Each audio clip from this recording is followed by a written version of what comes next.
Hi, everyone. Welcome, everyone, for joining us today at Founders Hong Kong. I'm very, very excited about this event. Founders Hong Kong is a nonprofit organization and the entryway from Hong Kong founders connecting with Silicon Valley and the rest of the world. We are a very global community of entrepreneurs, investors, technology leaders, and operators helping Hong Kong startup community. I'm really, really excited about our today's event, and it is part of the StartMeUPK Hong Kong Festival, led by Zhang with the support of Invest Hong Kong, like Stanley, and Hong Kong Economic and Trade Office, like Lawrence and Jekyll. We have over 230 people sign up today. I have a couple of public announcements before I turn the mic to Jekyll. Before I introduce her, we have a very, very special announcement that I'm super excited about. We are officially launching the Founders Hong Kong Accelerators of 2021. This is going to be a very, very first batch and is an 8 weeks program that particular to support Hong Kong founders, powered by Founders Hong Kong. Doesn't really matter where you're in the world, as long as you are Hong Kong founders. You could be in Hong Kong, you could be overseas. This program is really to focus on helping you with growth and also fundraising with the best investor in the world. All the program is all virtual, and we're actually starting taking application starting today. And we're going to actually officially start the program, I think sometime the end of July, start for 2 months. And then we'll end the program with a demo day with our amazing investor network from Sequoia, 500 Startup, Raise Capital, Matrix Partner, Sierra Ventures, a lot of very, very awesome investors from the Valley and worldwide. And we also have a lot of daily mentors, including some of our awesome speakers today. And we're calling all Hong Kong founders to apply. With that said, now I wanted to welcome Jekyll Zhang. Jekyll is the director of Hong Kong Economic and Trade Office based out of San Francisco. And Jekyll, the mic is all yours. Thank you, Edith. It is my honor to be here today at this webinar organized by Founders Hong Kong as part of the StartMeUPK Hong Kong Festival. My name is Jekyll Zhang, director of the Hong Kong Economic and Trade Office in San Francisco. I am delighted to be in the company of investors, founders, and executives of the tech startup world who share a deep connection with Hong Kong and who are generous to share their experience today. The Hong Kong Economic and Trade Office in San Francisco is responsible for promoting trade and economic connections between Hong Kong and the 19 Western states of the US. As we are based in San Francisco, California and especially Silicon Valley is our major focus. Our investment promotion team reaches out to companies that are interested in learning more about Hong Kong's opportunities, setting up offices or regional headquarters, or starting business in Hong Kong, and provide all the information they need, such as company registration, licensing requirements, taxation, etc., and make sure they can connect with the right people that will facilitate the process. The innovation and technology sectors are at the top of our priorities. Hong Kong has been aiming to build a vibrant startup and tech ecosystem for the past decade. For instance, the StartMeUPK Hong Kong Festival was launched in 2013 to bring together key stakeholders in the public and private sectors, venture capital, as well as Hong Kong and global startups, so as to inspire and showcase opportunities in Hong Kong for startup companies. Apart from the festival, the government adopted a multifaceted approach to aid the development of innovation and technology in Hong Kong. These include setting up technology infrastructures such as the Hong Kong Science and Technology Park, Cyberport, etc., to act as incubator and accelerators for promising companies. They have also set up clusters of well-renowned research institutions to do R&D in Hong Kong, in the newly established Inno-Hong Kong initiatives in the healthcare, AI, and robotics sectors. A number of generous government funding programs are available.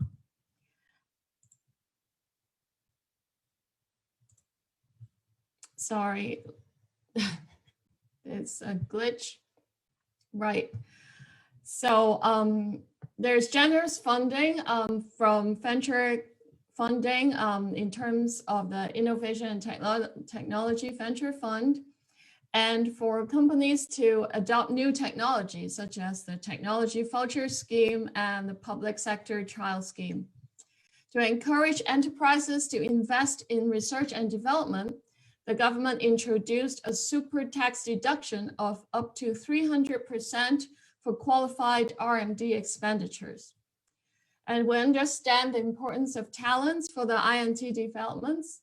Various measures have been or are being implemented to attract researchers and high-skilled workers to Hong Kong. For instance, funding is provided to Hong Kong companies to engage researchers to do R&D work in Hong Kong. And the Global STEM Professorship Scheme that's recently being established is worth $256 million and provides substantial funding to support universities' hiring of leading scholars in the STEM fields, including their research teams and laboratory setup. All told, the government is investing over $13 billion in science and technology infrastructure, research institutions, and funding programs for innovation and technology development in Hong Kong. We have already seen positive results. Invest Hong Kong's 2020 Startup Ecosystem Surveys reports a total of 3,360 startups, an increase of 6% compared with 2019. And the startups employ a total of over 10,000 workers across 116 co-working space, incubators, and accelerators. Hong Kong has nurtured 8 unicorns in the businesses of financial technology, AI, e-commerce, logistics. There is a convergence of policies, funding, and collaboration that is conducive to allowing startups to make it big. One important opportunity to watch will be collaboration between Hong Kong and Shenzhen. The major project of the Hong Kong-Shenzhen Innovation and Technology Park development, spearheaded by the Hong Kong Science Park, is being planned and implemented. Moreover, Hong Kong is poised to take advantage of the Guangdong, Hong Kong, Macau Greater Bay Area Development Initiative. The Greater Bay Area has a population of over 70 million and a GDP of over $1.7 trillion. It is one of the most affluent regions of China and with great growth potential. It offers a great market for everyone, including US companies. So if you are interested in learning more about the opportunities Hong Kong has to offer, please do not hesitate to contact our office. We will be more than happy to discuss with you on how we can help. Thank you very much.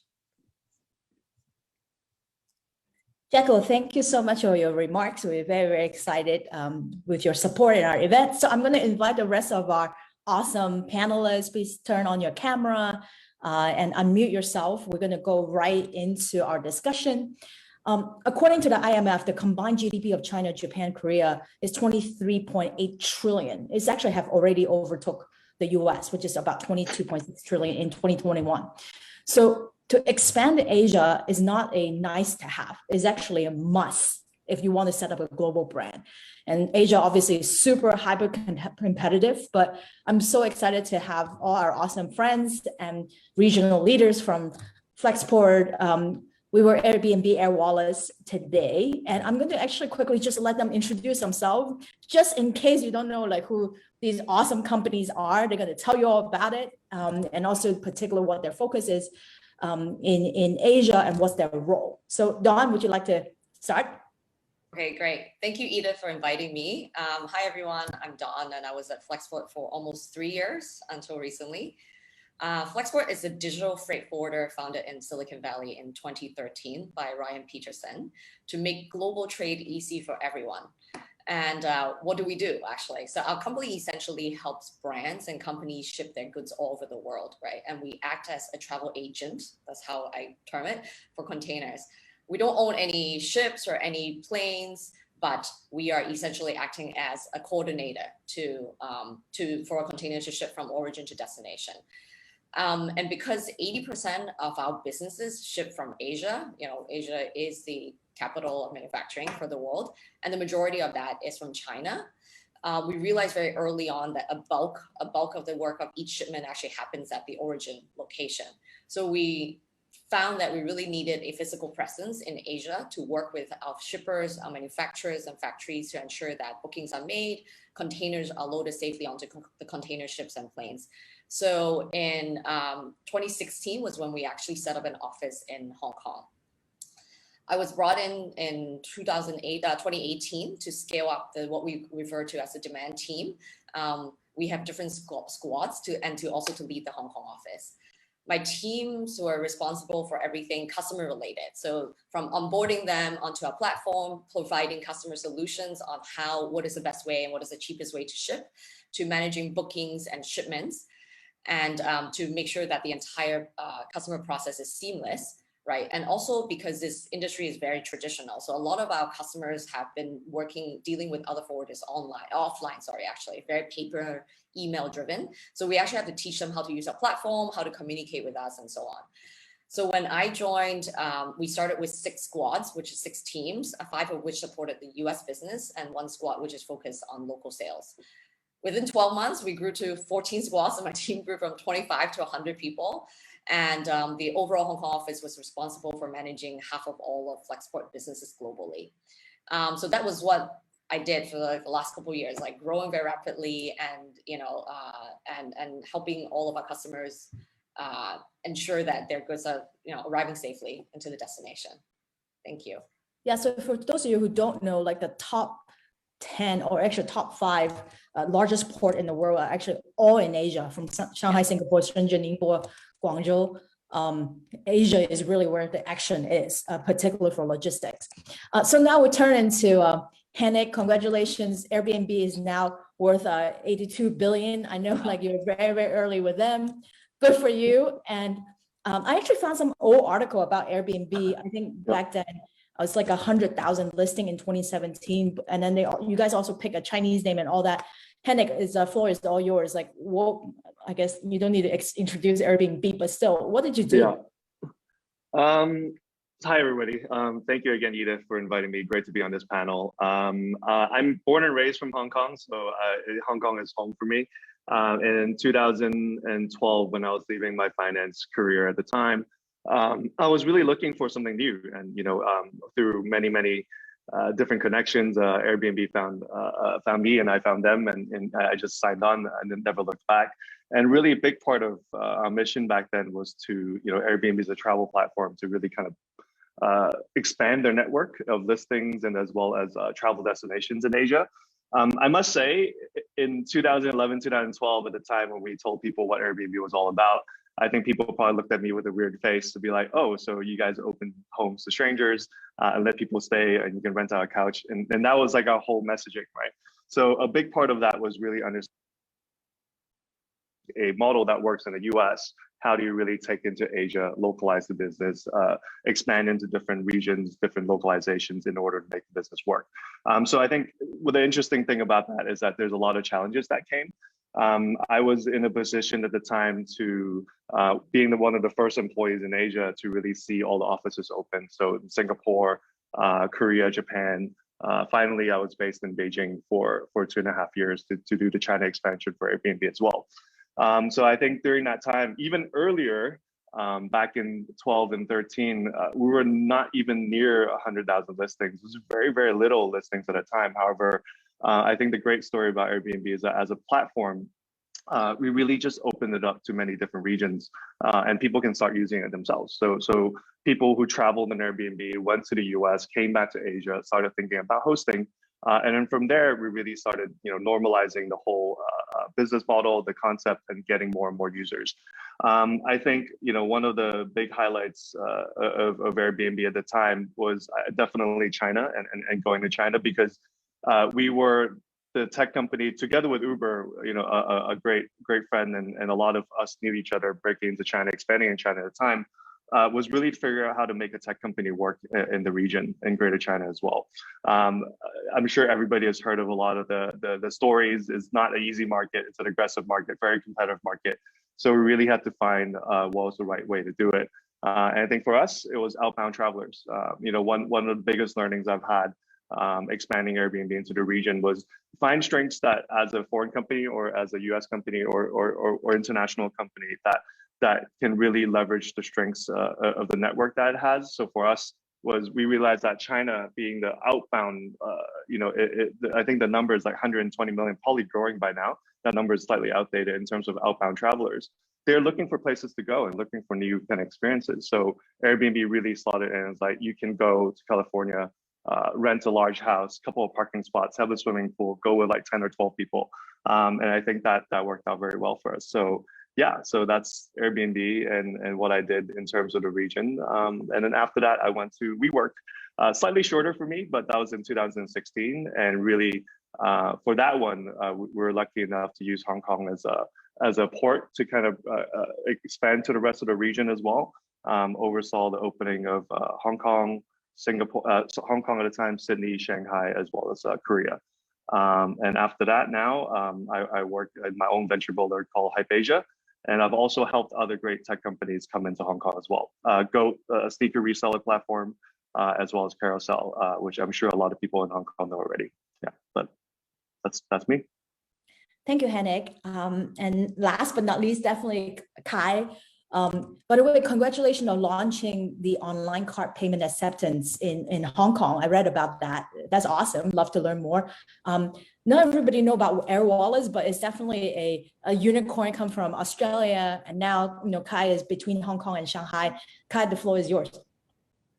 Thank you, Edith, and really great to be here with all you guys. So maybe I start from a quick introduction of Airwallex for those who don't know us. So we are a global fintech payment platform with a mission to empower businesses of all sizes to grow without borders. So we were founded in Melbourne in 2015, by Jack and also the other three founders. So basically the story was from a coffee shop. Like they found it extremely difficult to really pay, those suppliers when they're trying to import those coffee beans from China, Indonesia, Malaysia, those countries. So then they're trying to just solve this pain points. And now we are headquartered in Hong Kong because when we started the company, we find actually the big import and export market is really in Greater China. So then we moved to China and now we have around half of our people in the Greater China, including Hong Kong, Shanghai, Beijing, Shenzhen, a lot of other places.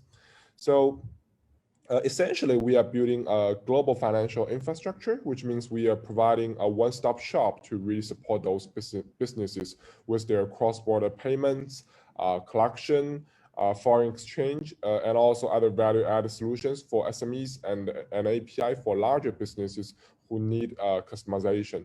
So we find actually cross-border, we see there are a lot of kind of innovation for those domestic payments, as we all know, Alipay, WeChat Pay in China, and also PayPal in the US and also Western markets.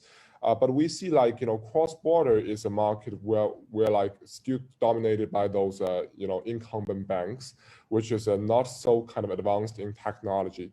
So it is really an exciting and also interesting area for us to explore since we start the company.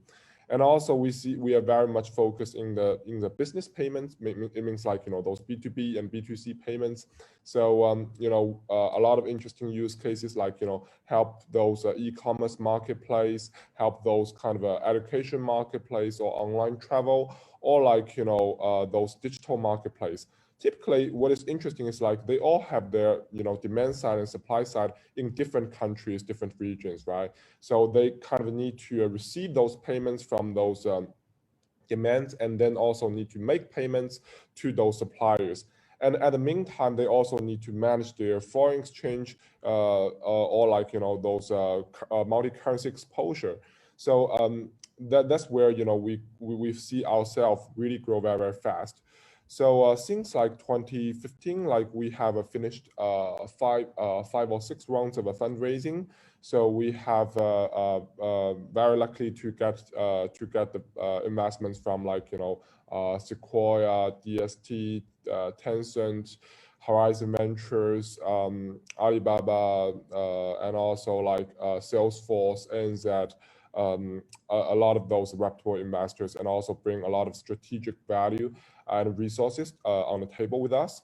So with our infrastructure and all those investors, our employees, we see like, business, we help more and more business can transact, collect, and pay in any foreign currency across like more than 130 countries and 50 plus currencies. So we now, so a little bit about myself. I joined Airwallex in 2018 when we have like around 100 people. And just prior to the closing of our Series B. And now we have more than 600 global employees across 12 global offices. And I myself currently oversee the company's strategy and operations in Greater China. And we still see like Greater China is one of the most important markets for our company. As basically there are two largest markets in the world. One is the US and the other is actually China. So before that, before Airwallex, I was with consulting firms, investment firms, and finally, it's interesting for me to kind of get my hands dirty in a startup, and it's a really interesting and exciting journey for me. Okay, so now all of you guys, the audience know what you guys do, and let's talk about war story. Market expansion, especially headquarters somewhere else, engineering team are not with you. There's a lot of challenges to grow a particular sort of US or more foreign-centric now going into Asia. What are some of the do's and don'ts? And feel free, and I want you guys to argue.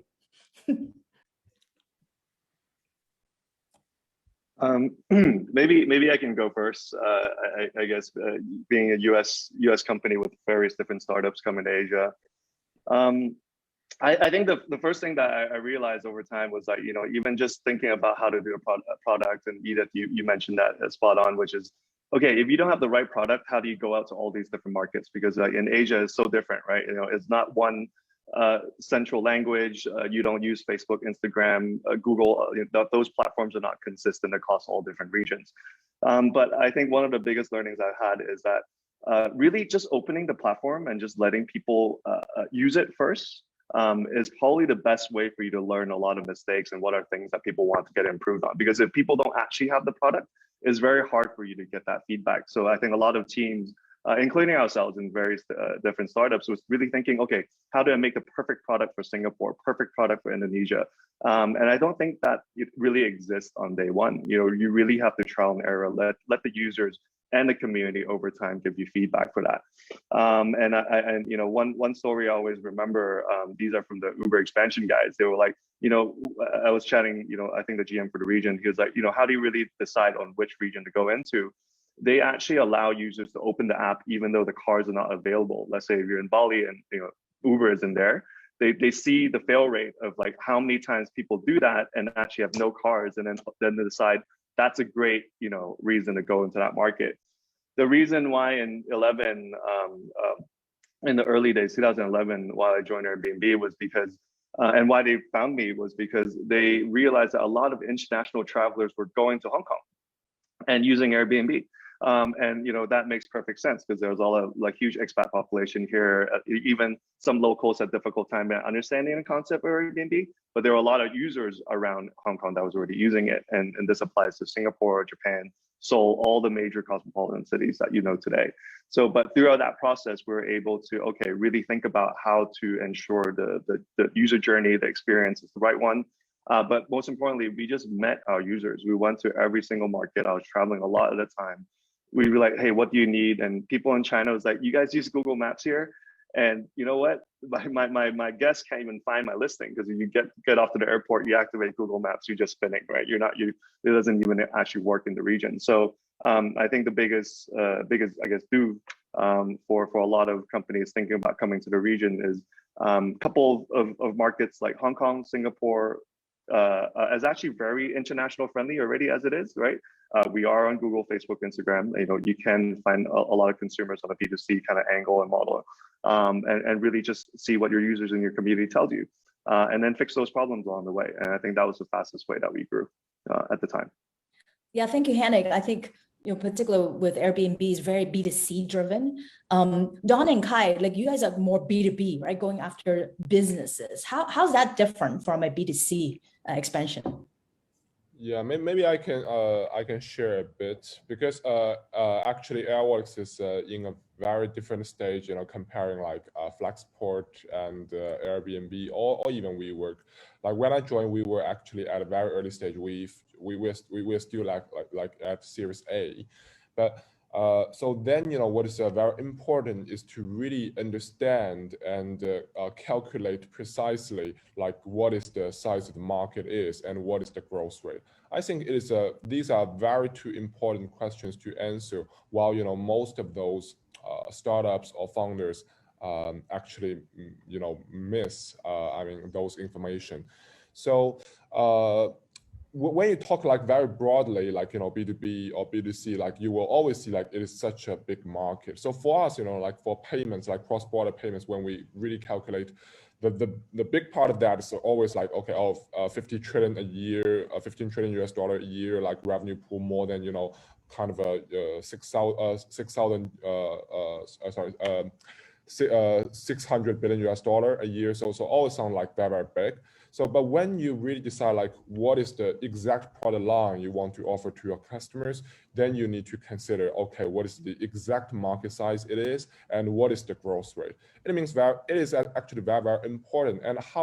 And sometimes like, people overestimate the market size and underestimate the growth rate. Sometimes people like overestimate the market size, growth rate, while underestimate the market size.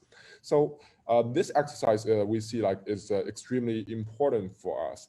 And the second thing is like to understand like what, or to have the vision like what the end game of the competition will be. It is very important like to understand there are in the end is going to be 2 or 3 players in the market, or there are going to be like 5 or 6 players in the market, or like there is more than 6 players. More than 6 players, that means like there is going to be almost unlimited players in the market. Right, so this is very important. When you decide and understand like, okay, this is a market where there are 2 or 3 players going to be in the market in the end, then you are going to be very focused on those elements that can really consolidate the market. So this is where like when we start the payments, like we decide, okay, basically the market for those kind of a foreign currency exchange is actually very, very large, and the growth rate is not great, but the existing market is very, very large. While you go to like the payments, and actually the growth rate is so fast, while the existing revenue pool is so limited. So then you have like a combination of your strategy, like you start to attract traffic from the payments market while you're trying to monetize through the FX. So I think these are the 2 do's for me. I mean, the don'ts is like, I think I also resonate a lot with Henek, like about, localization, and also for us with financial industries, one different thing is like, we also need to weigh a lot on the local regulations. Understand like, what is really regulated by what kind of a license is sometimes is very important.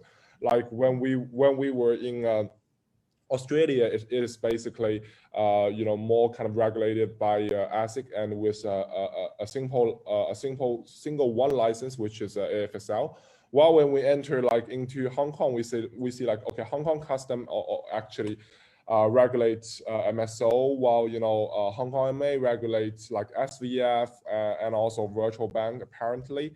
So we see like the regulation bodies are very different, and also the scope of the business are empowered by such license are very, very, very different. So I think regulations is my one more things to notice when you do market expansion. Yeah, B2B, there's a lot of things to think about. Oh man. Dawn, your turn. No, I was going to say our businesses are actually very close knitted, so that's why we actually, Airwallex and Flexport, have been talking to each other.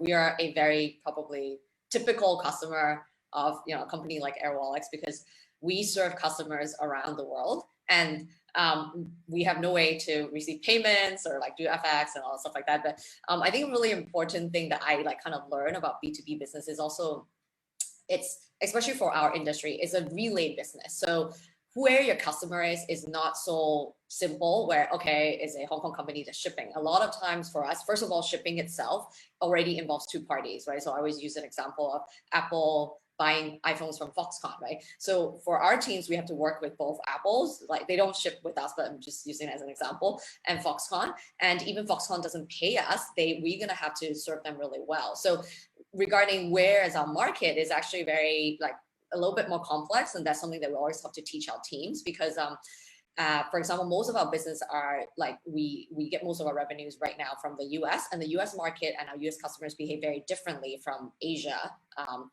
whether you're a shipper, you're a manufacturer, or Asia brand. And you know, as Henek said, the product market fit is really, really important. And I think we've been trying to get into the Asia market, meaning that selling to Asia companies for like the last 6 years. And it's been very, very tough because what our customers value from the US, like, you know, I want to be able to do track and trace. I want to see everything. It's very, I wanted everything to be on platform is very different from if you're shipping from China. From China, you actually want expertise in exporting, right? You want to know the customs and you want to make sure everything's get loaded, and you're not so concerned once it's loaded, whether, you know, what those track and trace are. So those are things where we struggled in terms of like kind of how does our platform fit? Is a selling process the same, and are the features, so you know, the right features, and also like just the localization of our platform, because like it's quite regulated and a lot of terms have to be translated. So yeah, so I would say it's still a work in progress in terms of our expanding our business. But what I always tell my team is like, it's growing Asia business is one key thing, but regardless, we have to support all of our existing customers who all ship from Asia. So like 90% of our stuff are shipped from Asia. So we are growing very, very rapidly, and we all contribute to the success of the overall global revenues. Got it. So let's drill into this a little bit more. I think, you know, in order to do market expansion well, you see a lot of the global brand will ship somebody helicopter style from headquarters that looks like Asian, but really doesn't speak the local language, and then just try to assume magically things is going to happen. The reality is like, this is not how you build a business, right? You really need to find and hire the right people. So my question for you guys, first off, how did Airwallex, Airbnb, and Flexport find you? Because you guys are the leaders. How did they find you, first off? And second, after hiring you, how do you actually attract the rest? Because just because you're big in the US or in Australia does not equal to the local people care. So how do you actually solve that problem to hire the right people? Anyone? Yeah, Henek, maybe you go. Okay. Yeah, maybe no, go ahead. Yeah. Okay. Yeah. So I was connected to Airwallex by Sequoia, one of our early investors in Airwallex. So I think we basically want two things from our investor. One is actually talents, and the other are kind of a connection to customers. So if you are very, very focused on hiring good people, then you will kind of find good people in the end. But very important thing, what I see is like never settle, during the way, like never. Maybe it's not very proper to use the word with like a word like second best, but never settle with the second best talents, and always kind of find your best talents. I mean, fit your organization, and before that, don't really stop. Yeah, maybe I pause here, and this like what Henek and Don. Yeah. No, thank you, guys. I truly agree with that, and the reason why I've been smiling is that this is such a topic that I hold dearly to my heart. Because with Airbnb, WeWork, the similar kind of patterns happened. However, I'm just thinking on in terms of a U.S. company coming to this side of the world. The word culture comes to mind, and both Airbnb and WeWork have their very unique cultures that they need to uphold. And as leaders of like the expansion regions, I always say you cannot build a different company on this side of the world. When somebody walks in from San Francisco and it comes to a Hong Kong, Shanghai, Singapore, Japan office, they kind of need to feel a lot of those culture things are in place. So Edith, to your point, I think it's a partnership. You need somebody that comes from the U.S. or comes from your headquarters to bring the best how things are done in the company, because I think those are a big part of why startups are amazing to work in, is because they have their unique DNA. But I think most importantly, you need to find local leaders that can help grow the business and kind of really help that bridge. And I think that partnership is very interesting. Don, I think Anthony is a good friend. I think he was one of the first folks that came over on Flexport. You know, he's a venture partner over with us now, and he, you know, I hear all the war stories. I was just opening up WeWork when Flexport was coming to Asia. So, you know, I saw him as one guy walk in. He's like, oh, is it? He just walked in with an app. I was like, is this WeWork? He's like, are you guys open? And we're like, oh, we're actually open next week, but sure, come in. But, you know, in 3 months, you know, it was like just growing like crazy. It was like 5 people, 10 people, you know, it's just how you kind of get that in. And I guess my final comment here is, and Kai, maybe you resonate with this. As an American startups going into China, people will always ask that question: are you taking this market seriously, right? Are you hiring the right people? So even the structure of, you think about incentivizing your team, right? Is it China equity versus US equity, global equity? These are key questions to ask. By the way, even giving US equity to a Chinese citizen is very difficult and also very complicated, right? So these are all things that you really need to think through. Educate, you know, HQ, and in my case, a lot of US headquarters, why you need to do things differently in certain regions. You want to go into a big market, but you really have to localize well and attract the talent. And I guess one key learning for me is, sometimes let the business do the talking as well. Like once you try to do your very best to attract the best of the best talent, to Kai's point. But they're like, oh, does your business work here? When you talk to them on day one, and then you go back to them 6 months later, you're like, look, this growth should convince you that this is a great company to be in. And I just really don't be shy at pushing that. And then really, you know, going to Kai's point, getting the best people on board. Yeah, so from our side, with regards with what Henek said, I think Flexport actually did something really right in the beginning. Was so Anthony Chan, AC, was the first employee at Flexport, like globally, and he came over to start Asia. But we also hired an Asia MD, which is Henry Cole, and the two of them was like, I felt like was a perfect combination, because Henry knew like kind of everything's on the ground. He's very well connected from, you know, working with Invest Hong Kong and a lot of local companies. And then AC brought like the Flexport culture and the Flexport core over.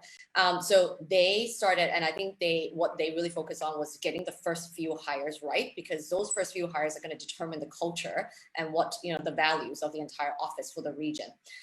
So the first 3, I felt like I heard that they like interviewed a lot of people and finally picked those 3. And those 3 did turn out to be superstars, right? When you first started, it was like you did everything, right? It doesn't really matter what the title is. So it was really important that they had the right mindset, very taking initiative, and they were very young, but they were very motivated. The other things that we learned that we did, and I think we continue to use this strategy, is actually, I do think apart from the leadership, your middle managers are really important, because they are the ones who are hiring and, you know, ensuring that the actually culture is being enforced ground up. So we send 2 to 3 actually managers who recently got promoted in the US. So they grew up within Flexport, and then they came over and helped build out the office, right? So from like, you know, organizing events, how do we do lunch and snacks? Like, it's not really common in Asia to have an office like that, right? Like getting beanbags for offices and like all of those things, right? So they brought that culture over, and it's very attractive, right? When candidates come and interview, they're like, wow, this is like Silicon Valley, right? So it was really important, but we were very mindful that we didn't bring everyone from the US, right? We brought 1 or 2 like people that were very eager to come over to Asia to build an office and start an office, build up the culture, and we pretty much hired locally. But then locally, we are also very mindful to make sure that we are hiring the right talent, and mindset and attitude. I think it was like really important, more important than what background they came from. And that was how we built the office. And from there, we seeded. So that's how we built Shenzhen, Shanghai, Singapore. So always start with a strong leader plus 1 or 2 strong managers who came from Flexport, and then we kind of built locally. That was a pretty successful strategy. Yeah, I love this conversation because it's such a key thing for anybody. About it. Yeah. And let's talk about things that is not so good. Like, is that any sort of misstep? And this is going to be my last question before we open it up for Q&A. For the audience, feel free to actually write down your questions on chat, and we're going to open up and promote you as one of the panelists, so the panelists can see you on video. So please enter your question now. But yeah, like, what are some of the sort of things that didn't work that is like very country specific or regulatory or licenses or dealing with different verticals or different, like, tell us something that doesn't necessarily have to be all, great. For us, I think, I'm going ahead. So for us, I think because shipping is a very entrenched industry, and we're not coming in with a brand new business model that nobody knows about. Is actually a model, a business that's been running for like hundreds of years. There are lots and lots of people who are experts in this region, right? So I think we learned, initially what we actually did was we did almost steered away from hiring people from the industry, because we want people who are not from the industry, who can bring fresh thinking and so on. But at the end of the day, shipping, it's like there are real life implications if things get stuck at the port and so on. And since it's so highly regulated, one mistake could cause our entire firm to be grounded. So we learned that it's not enough to just hire really smart people and come in and figure it out. There are things that it's not pure intelligence can solve, right? You really need people on the ground who actually has experience and expertise, right? How do you export batteries? How do you export, perfume from Thailand, for example? So I think for us, we realized later on that we had to actually make sure that we do hire, or at least partner with people who actually have the local knowledge to ensure that we get our business to scale up properly. Because we can start, we first started out by working with a lot of startups who actually gave us a lot of leeway to learn and all this stuff. But as we scale, as we get into more established companies, we cannot go in with all of a sudden, let's figure that out, right? We have to go in and establish our credibility by saying that, yes, we know how to ship these things out of all of these countries.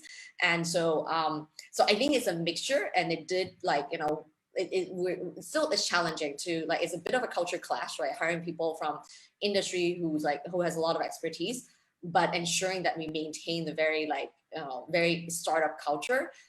So I would say we swing in different ways. Sometimes we hire a lot of people from the industry, and then we're like, okay, we're missing a little bit of those innovative ideas, and we have to go back. So it's still we're still trying to work that out. But that was a big learning. When we realized we didn't know everything.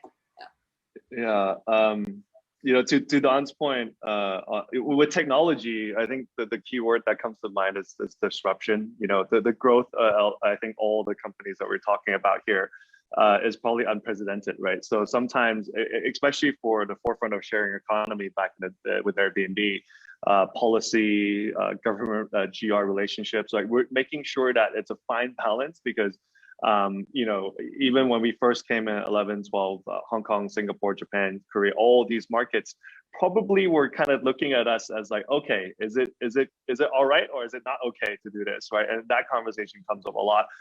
So I think while that's potentially a high pressure situation, right? If a government says that you're not legal, you're kind of out. But at the same time, I think with technology and the disruption, what we're really trying to prove is that a lot of laws and regulations don't really catch up to the technology that we're doing right now. It's just it's not made for that. So I think a big part of tech leaders and various startups is to really educate the governments and policymakers as well. This is why we do our business. This is why it's not causing harm. And we often show profiles of people who are actually hosting, right? So, who actually maybe has an extra bedroom, and that is supplemental income. And these are the things that we have to be quite front and center, because I must say, walking into a room full of Japanese regulators that are asking very specific questions of what you can or cannot do, it's a hard, conversation. But at the same time, over 2.5 years, 3 years, that was when, if I recall correctly, 2016, when the Japan changed the law to accommodate for short-term rentals and be like, okay, guys, you can do this all the way up to 180 days. But if anything beyond that, then you cannot, right? So that's I feel like a very good compromise. But at the same time, it's not a easy balance to say, okay, how much should we grow? Because the business is really growing. Sometimes you're trying to stop it from growing so fast so that you're not, getting onto the radars of the wrong people per se, but at the same time, you really have to think about what is a good pros and cons for growing at the right pace and communicating policy and maintaining good relationships with government. Yeah, maybe to Dawn and also Henek's point, I also can share some experience from my perspective. So basically, we see like there are a lot of different things around like different verticals when we serve them, because we are more like serve as the infrastructure. So a very important thing is like really to understand the customer business. I mean, like when we are really doing a B2B. Like it's a very different from a B2C vertical. While a lot of customers can be identified as like different kind of a stereotype. While it is very different to really categorize businesses as that, because a payments business for those e-commerce marketplace can be very different from those online travel. They have like different payment speed requests. They have different like payments pattern, and also the AML is, I mean, the anti-money laundering is also very, very different. And also comparing that, with the digital content on marketplace is also going to be very different. So then we were thinking like, what is the best way to understand those customers' behavior and also their business very, very fast. We found like, the very useful way to do that is like keep transparent with your customer. Like if you don't understand business, tell them like you don't understand, but what is your strengths is, what is your advantages, and then trying to pilot with a few of them, and then you then you really build the trust and understand the business. It's not like you pretend you understand while the customer find you don't understand, then it really creates the problem. And also for attracting the talents to really grow such a business, we also take I really resonate a lot with Dawn's point. Like you want to find people from that business, but at the meanwhile you also want to have people can really innovate, right? So give like travel industry as an example. Like it's also quite I won't say old industry, but still it exists for quite a while. So people from there can understand the business very well, but they have like their framework so kind of fixed there. It's very difficult for them to change. So then what we see is like very important is like to hire the talent really believe in our vision. I mean, this is one of the most important things that I see. I mean, no matter what is his or her mindset will look like, what is his or her background might look like, but the conviction of the vision is something that really glue us together and also really to disrupt the industry. So maybe I pause here. Yeah, thank you for your comments, guys. Next, I'm going to promote Patrick Lam. He has a really good question related to investments, so fundraising from China. Patrick, you want to go ahead and ask your question live? Hi. How are you? Thanks Hi. Thanks for giving me the chance to ask. We are trying to go into the China market because what we are doing is the KOL marketing, the AI, to be exact, AI KOL marketing. So definitely China will be a very important market for us to do. And to go into the China market, we are kind of thinking, maybe if we can like have some China VC to support us at the first place, it will probably be a little bit smoother. So we are thinking like what's the first step to to get into the investment market in China? What should be the first right step to do? Yeah, nice to meet you, Patrick. Thanks for the question as well. I think the first step for the early days for all the startups I've worked with is just to maybe make sure that the business does have a presence in China, and there's like a good case that you can actually say that, hey, as a foreign company, because like being an international company going in China at times, I think there are a lot of challenges as well, right? Different structure, different corporate governance, all that stuff you need to set up differently. But I think really just making sure the runway is good, right? You go in, there's a good 12 to 18 month runway that you can actually try your business, grow it, launch it. And second, I think this is also the very important one, is just to make sure that your competitors and what they are doing and how can you become competitive. So in Airbnb's case, where we're talking about the global network, right? You're Chinese, you can travel to California, you can travel to Australia, all these different places that we had leverage on. WeWork was the same thing, right? You had to leverage like all the global, that was also me. So it was a very similar, I guess, narrative. We use a lot of different locations as Chinese entrepreneurs also want to expand to all over the world, right, in terms of business. So I think that was a big one for us, where it was like, okay, are we confident about the strength that we have entering China, knowing that is a very competitive and aggressive market in terms of competition, and see that we can stay in the market for a long time. And I think that's the first step. Okay. Actually, for a Hong Kong company, what do the Chinese investors see Hong Kong company? Do they see us as a foreign company, or do they see us as a Chinese company as well? What do they see? I'm going to answer this one, and then Patrick, we have many other questions coming online, so I'm going to keep it really short and sweet. I think at the end of the day I do think that Chinese investor will help if you want to go into China, but at the same time, you also need to do your homework, and it's a little bit chicken and egg, because they will help in terms of introduction, hire the right people, but then at the same time, it's really about sort of your attitude, right? China really, I don't think Chinese investors should see Hong Kong as a foreign, but then at the same time, it's really the attitude you actually run the business. So it can go either way, and there's no right answer per se. But I highly recommend, whatever local, doesn't matter, it's China or Singapore, Hong Kong, you really need to spend time in the local market and really do your homework before you go after investors. So, but in this case, I just want to point out that Flexport actually did raise a corporate venture round from Shunfeng, SF Express, and of course, Kai have a very good relationship with Tencent. Airbnb probably should have get a Chinese investor, but then you guys did. Oh, you did? We did. Hill House, Series E. Yeah. I think it was really helpful for us, actually. Well, first of all, we have a local connection, and Henry has a very close relationship with SF Express. But Flexport is a B2B firm; nobody knows us, right? So for us, getting the funding was also really, really helped out in terms of credibility and for more companies to know us. Yeah. Awesome. All right, thank you so much, Patrick, for your question. I'm going to quickly. I have no idea Double Door is a real name or not, probably not. And this person have a very specific question related to real estate, and want you to get to hear your thoughts. Double Door. Please show your face and your voice. Maybe he's really, really shy. Otherwise, you wouldn't need two doors. Oh. Hi, how are you?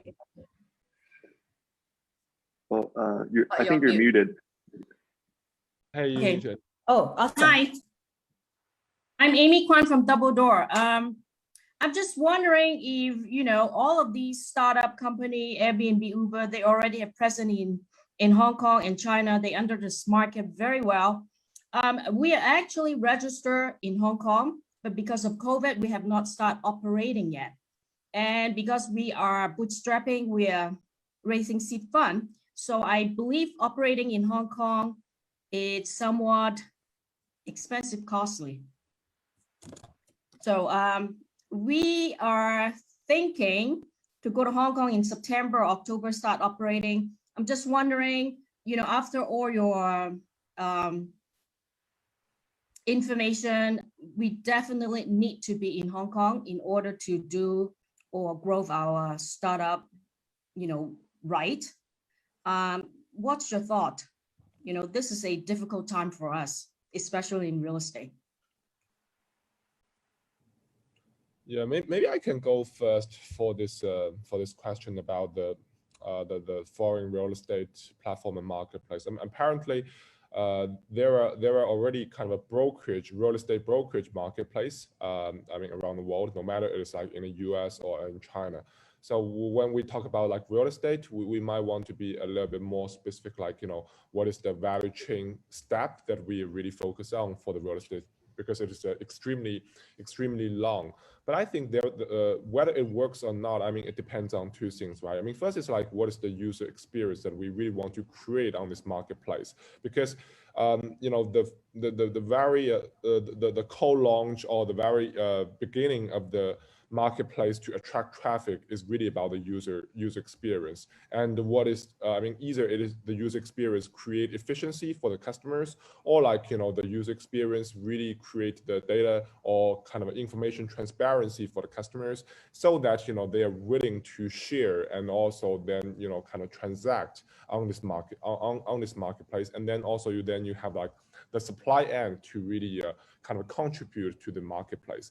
And the second thing is really about, you know, what is the market you want to play for the segment. I mean, to make this point specific, it's like, so is how the supply side will look like from your marketplace. I mean, will the supply side really constrained by certain, I mean, elements? Because, you know, real estate, when you're talking about I'm not sure, like, you know, constructors, or when you talk about, you know, those brokers, I mean, they are very, very different markets. So you want to understand, like, you know, what is the supply side really look like? Because it sounds like the demand side for the real estate marketplace might not be a key problem here, as like there are always so many demands for that, but the supply side is going to be very, very critical. Yeah, but basically two cents from my point.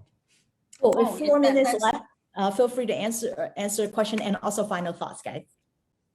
Yeah, really quick one for me. And I think one of the questions you asked was, you know, is it worth it coming to Hong Kong, right, and setting up here?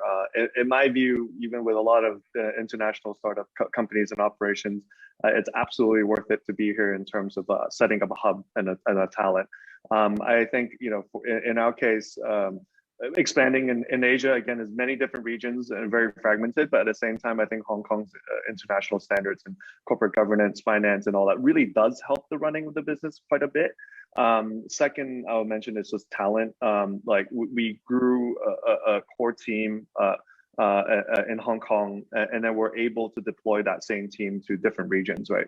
Southeast Asia, China, Japan and Korea even sometimes, but although speaking the language there is also very important.